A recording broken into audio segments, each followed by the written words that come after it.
Hello, it is a bad news that Starship's ninth flight objectives were not met. All objectives were not met.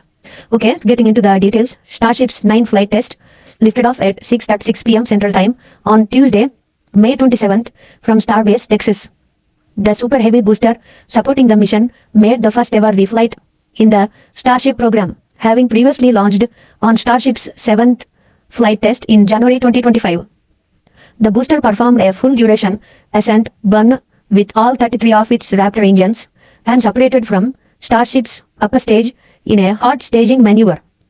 During separation, Super Heavy performed the first deterministic flip, followed by its boostback burn. Super Heavy demonstrated its ability to fly at a higher angle of attack during its descent back to the Earth. By increasing the amount of atmospheric drag on the vehicle, a higher angle of attack results in a slower descent speed, which in turn requires less propellant for the initial landing burn. Getting real-world data on how the booster controlled its flight at this higher angle of attack will contribute to improved performance on future vehicles, including the next generation of Super Heavy. As it approached its designated splashdown area in the Gulf of America, Super Heavy relit its 13 center and middle ring Raptor engines.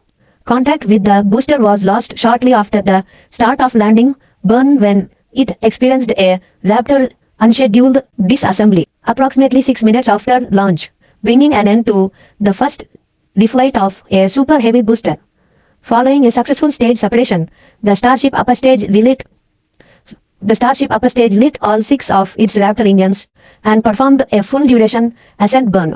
The engines on Starship flew with mitigations in place following learnings from the 8th flight test, including additional preload on key joints, a new nitrogen purge system, and improvements to the propellant drain system.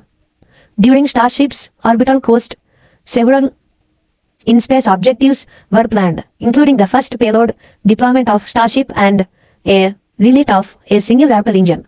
Starship's payload bay door was unable to open, which prevented the development of 8 Starlink stimulated satellites. Which prevented the deployment of 8 Starlink stimulated satellites. A subsequent attitude control error resulted in bypassing the Raptor relit and prevented Starship from getting into the intended position for re-entry.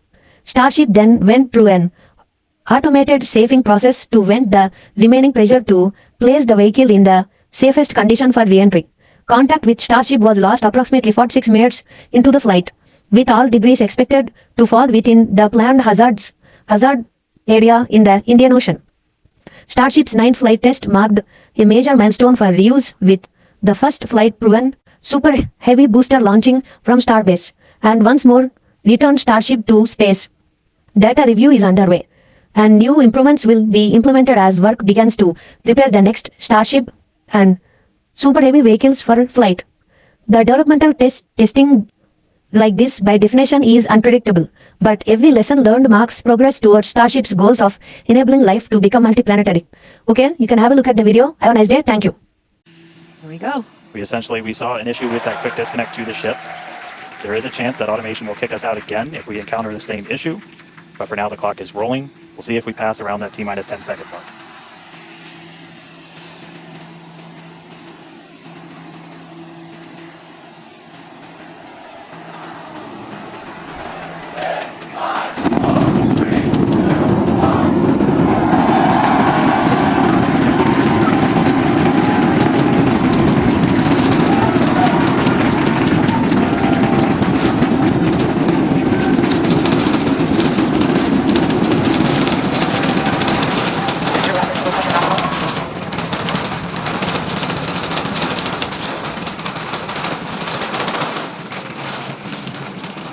T-plus 40 seconds, it's one hell of a sight from here. We see it arcing right over top of us. We see 33 out of 33 Raptor engines lit on Super Heavy as it starts to ascend skyward.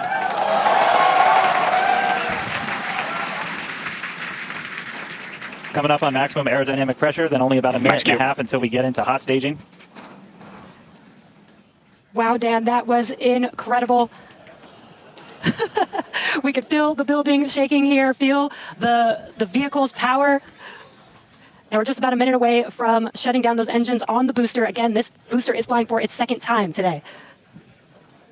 All right, so hot staging coming up a little under a minute. We're going to see all but the 3 center engines turn off on the booster. So our version of MECO, most engines cut off. And then just a few seconds later, hoping to see 6 engines ignite on ship to push it away.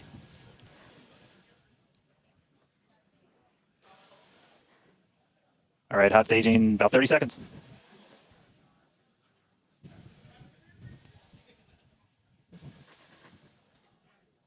And definitely keep an eye on which way the booster flips. First ever directional flip we're going for today should flip straight up. See those engines powering down?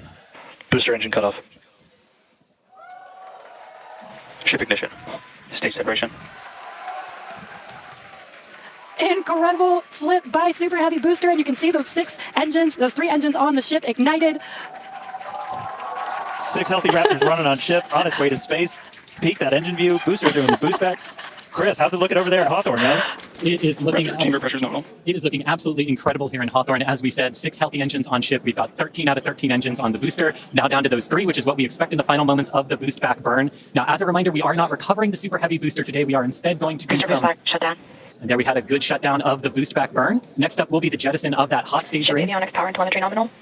Great call out there that everything looking nominal aboard the Super Heavy vehicle, which is returning to Earth, and we're going to be doing some experiments with it, including a higher angle of attack re-entry, as well as some engine tests as it gets closer to the Gulf. We are, again, because of these tests not recovering it, we are sending it to the Gulf on purpose to do those tests. But again, you see the booster on the left-hand side of your screen. You see ship with 6 healthy engines continuing its ascent to its planned suborbital trajectory.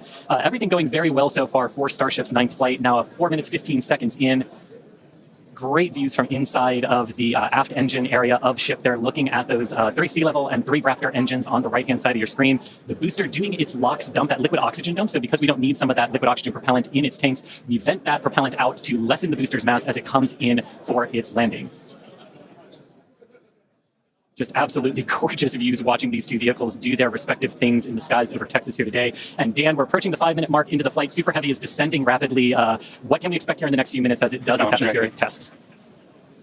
Yeah, now as we had talked about, Super Heavy might not have a very smooth ride down. We're going to be putting it through this higher angle of attack. So we're kind of pitching it up a tiny bit, increasing drag. We've done this in wind tunnels. We've done this in computer modeling. It shows that sometimes the control isn't great, but only one way to really prove it out, and that's to get real world data. So here comes Super Heavy. It should be igniting for its landing burn in just about 40 seconds from now.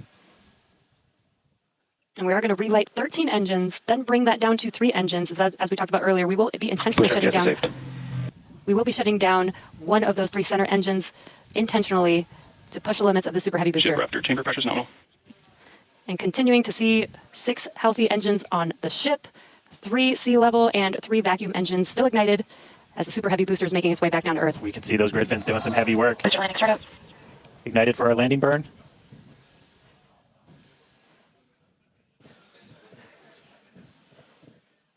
It may have ended with that landing burn. Does look like we lost telemetry from the booster once we started into that landing burn. Did you see your confirmation that the booster did demise? So the booster's flight ending before it was able to get through landing burn, but again, we are not bringing that back. We were expecting it to make a hard splashdown in the Gulf. We were getting live data back the entire time through that high angle of attack flight, so that was something that was really vital for us to get during this reuse. First reflight of booster in the books. All right, ship has about 2 minutes left. Yeah, in about 2 minutes, we expect all 6 Raptor engines to shut down. That will be SECO, basically second engine or second stage engine shut off. And these are some incredible views, Dan, from the aft end of the ship, watching as the engines stay ignited with the Earth in the background. As always, the Starship avionics team, the techs. I think we just heard the booster. But all right, we got about a minute left into this burn. All eyes definitely on ship as we get through the final stages into its ascent. We're expecting it to start to cut those engines off in about 45 seconds. Terminal guidance.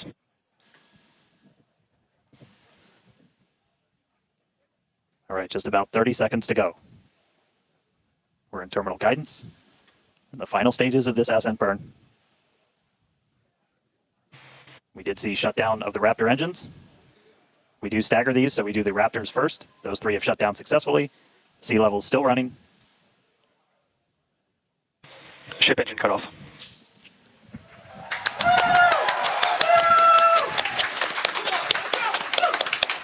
Ship engine cut off, the three most beautiful words in the English language. And great call out that we had nominal insertion.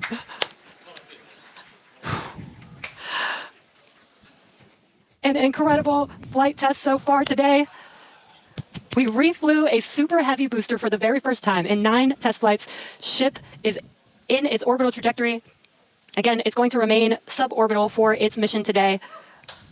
But it ignited all 6 of its engines and made it all the way through SECO just now.